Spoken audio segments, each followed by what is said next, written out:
Masuk akalkah seorang lelaki menemukan harta karun, lalu meninggalkannya dan pergi? Maka dengarkanlah kisah ini. Seorang pemuda sederhana meninggalkan padang pasir dan menuju Baghdad untuk menuntut ilmu dan berdagang. Dia menyewa sebuah kamar sederhana. Dia bekerja sepanjang hari dan membagi hartanya menjadi 3 bagian.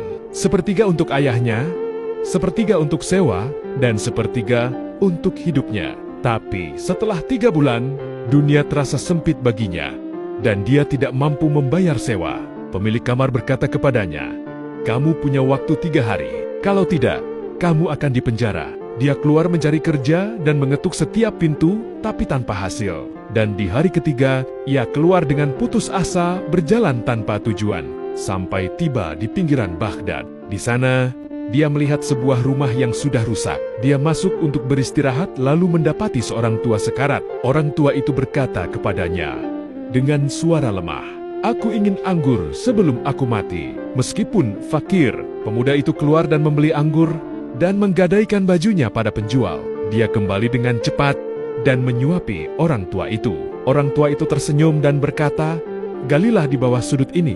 Dia mulai menggali, lalu menemukan harta karun berupa emas. Tapi kejutannya, harta itu bukan milik orang tua seorang, tapi milik saudaranya yang telah mengkhianatinya dan mencuri hartanya dan bersekongkol dengan perampok untuk membunuhnya. Pemuda itu menguburkan orang tua itu dan keluar membawa harta itu. Dan di jalan dia naik perahu bersama seorang lelaki miskin. Dan ketika mereka berbincang, dia menemukan kebenaran yang mengejutkan. Lelaki ini adalah pemilik harta yang sebenarnya.